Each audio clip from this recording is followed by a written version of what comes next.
Well, get out that hot tea or coffee. We're starting another one. It's the first sip. Good morning, Canada. And let's talk about something that exposes the Liberal Party, well, really all Liberal followers, in a way that they really can't escape anymore. Something that proves their entire narrative about the United States and Donald Trump and America overall under his leadership, under Donald Trump's leadership, I should say, is a lie. New data from Concur shows that businesses in Canada are still sending their employees to the United States for business travel. Are we shocked? No, we're not, because that's right. Despite the doom and gloom, despite the hysterics, despite the so called Trump is dangerous mantra we hear day in and day out in this country, Canadian businesses are acting as if nothing has changed because in reality, nothing truly has. So we're going to explore this report today, but we're also going to explore what mainstream media is trying to hide about this, which, by the way, is everything, because anybody who sent me this report, and two people have sent me this report from Concur in the last week, and any digging I did, or digging that they did, they said they couldn't find mainstream media covering this at all. I did find one clip, which we're going to show right after the stinger, of Global News sort of passing over this data, but otherwise, they're right. Mainstream media completely ignored it. Let's take a look. Let's go.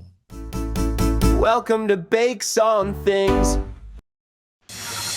Canadians might be shunning leisurely visits to the United States, but new data shows corporate travel appears to be business as usual. Data from expense management company SAP Concur suggests Canadian business travel to the US during the first half of the year has remained stable compared with last year's levels, even as overall travel south of the border dropped. During the period, the US accounted for 79% of corporate travel from Canada. The data shows the US remains an important partner for many Canadian businesses, despite political and economic uncertainties. Well, good morning, Canada. Welcome to the first sip from Bakes on Things. I'm Chris Baker. Don't forget to like, subscribe, and of course, join the conversation down below. You can also hype this video now too. Let's talk about this. This is a big thing. You just saw it in the clip. Concur is a business expense company. They have done a survey. They have done a study. They are seeing no change in U.S., Canada, and Canada-U.S. business travel, which is very interesting. Now, we know that the personal travel side of things shows that Canadian travel to the U.S. pretty much ridiculously is way down. But that's only because there's a large liberal faction here in Canada who believe in Trump derangement syndrome, that Orange Man is bad and that there is going to be something horrific waiting for you on the other side of the border, likely an ICE agent who's going to detain you for weeks with your shoes off and maybe even your socks off. I mean, this is some of the stuff I've heard about what they think is going to happen when they cross the border is beyond insane. For months, liberals have told us that Trump is unpredictable, unsafe, anti-Canadian, and that doing business with the United States under his presidency is a total risk. Well, they've weaponized this narrative to justify broken trade talks, to excuse their own failed economic policy, and to scare Canadians into thinking that we can replace the United States with trade with Europe and Mexico, despite not being able to sign any new agreements with any of them. It's all been one giant gaslighting Mark Carney operation. But here's the kicker. The data proves them wrong. Again, we talked about this already yesterday. Canadian businesses, the ones who actually have to worry about the bottom line, who actually rely on real world results, who actually have to make payroll at some point, are continuing to do business in the United States. They're flying their staff down. They're closing deals. They're attending conferences, shaking hands and signing contracts. In other words, we're doing what the liberals cannot do, facing reality instead of indulging in Trump derangement syndrome. And we talked yesterday about recordings coming out now, about truth being told that MPs don't even believe in the liberal messaging right now. It's all directed by Mark Carney, and it's all to gain votes. But the Concur research spells it out clearly when you focus on Canada alone. Despite all the noise, the Canada-US business travel corridor is still the busiest and most important route for Canadian companies. And nearly 4 out of every 5 international business trips taken by Canadians still are going to the United States. That figure has not collapsed. It has not even significantly declined. It has remained the same. In other words, if you want to understand where Canadian businesses are putting their trust, their investment, and their people, the answer is overwhelmingly still south of the border. We're still going to the United States because Canadian businesses realize that the fear mongering is total BS. This is particularly striking because it stands in contrast to the leisure travel, which has dipped as ordinary liberal Canadians have been convinced by liberal rhetoric that America is a hostile or dangerous place. Families are taking fewer vacations across the border, but businesses are not budging because they don't believe any of the baloney, because they can see the proof. Executives, sales teams, and professionals continue to pack flights to New York, Chicago, Dallas, and Los Angeles because those trips are essential to their businesses. They know that no amount of liberal fear mongering changes the reality that the United States is Canada's indispensable business partner. The Concur data proves it. The data shows that Canadian organizations continue to budget for these trips. Airfares across the border remain stable, and the number of bookings have not fallen off a cliff at all in terms of business bookings. If the liberal narrative were actually true, that Trump's America is something to fear, you would see Canadian firms also pulling back, also scaling down, or rerouting their travel to elsewhere, where we're supposedly building new trade relationships. But the opposite is happening. The evidence shows consistency, resilience, and a recognition among business leaders that politics may change, but geography and economics do not. Our friendships do not. We do not change our travel to the United States because we do business with the United States. And that's not going to change. Think about the disconnect here. On one hand, the liberals are telling Canadians that Trump's America is some dark dystopian place where you should fear for your life if you step foot across the border. But on the other hand, you've got Bay Street executives, manufacturing leaders, tech companies, and every serious sector of the Canadian economy who are still booking flights, still driving across the border, and still engaging in the exact same business travel patterns that they always have, because they know it's all false.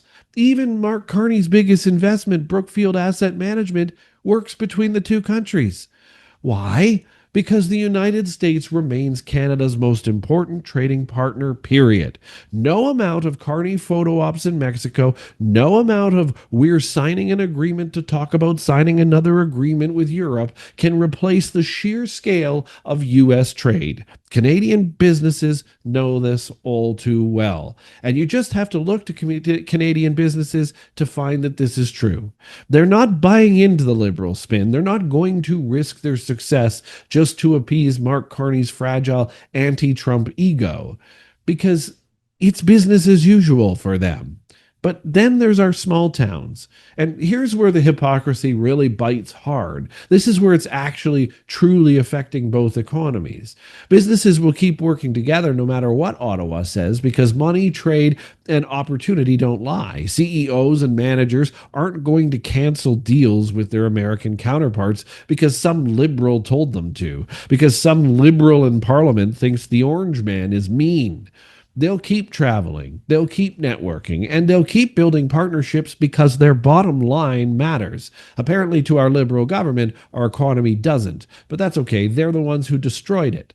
But small towns, they don't have that luxury. Border communities, little tourism-driven economies, and family-run businesses that rely on Canadians crossing into the U.S. for vacations, hockey tournaments, shopping, or just a weekend getaway, those places are being starved by this right now because liberal travelers, which are unfortunately half of our Canadian citizens, are experiencing Trump derangement syndrome. They've convinced everyday Canadians that traveling to the U.S. is somehow shameful or unsafe. If you go, you're committing treason in their world. Conservative Canadians are a lot smarter than that, but it's not Bay Street that pays the price for liberal hysteria. It's not the corporate world. It's the small motel owner in Plattsburgh, the family diner in Buffalo, the little gas station outside Minot, the outlet mall in Michigan, the border hockey rink in North Dakota. Those are the places that suffer when liberals scare Canadians out of traveling south. And by the way, those dollars we don't spend there, they don't come back to us. They just vanish. Which means those same small towns and border cities are less likely to invest back into Canadian partnerships, less likely to promote tourism our way, and less likely to trust us as reliable neighbors ever again. So while businesses continue on like nothing has happened, communities that have always thrived on people to people connection and vacationers, the lifeblood of Canada US friendship, are being cut off by a liberal narrative built on pure fiction. And the saddest part is this suffering is entirely unnecessary. It's entirely self inflicted. It's entirely bogus and entirely made up. This is the ultimate proof that liberal Trump derangement syndrome is real and it's built on lies. If the fear mongering was real, if it was real, if Trump was really this existential threat, the liberals that, what they keep painting him as and continue to do so even today, you wouldn't see businesses quietly carrying on as normal. You'd see a collapse in cross border business travel. You'd see empty flights, abandoned conferences, canceled trade expos. But you don't. You don't see any of that. Instead, you see exactly the opposite: business as usual.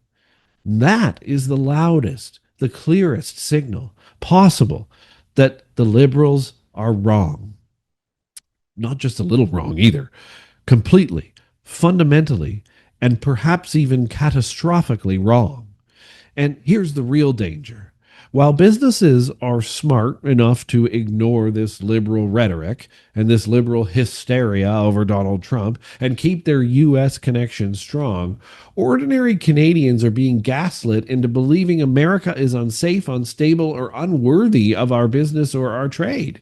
Families hear this nonsense coming out of Mark Carney's mouth and start to think twice about vacations, cross-border shopping, or even trusting American partnerships. And that hurts us.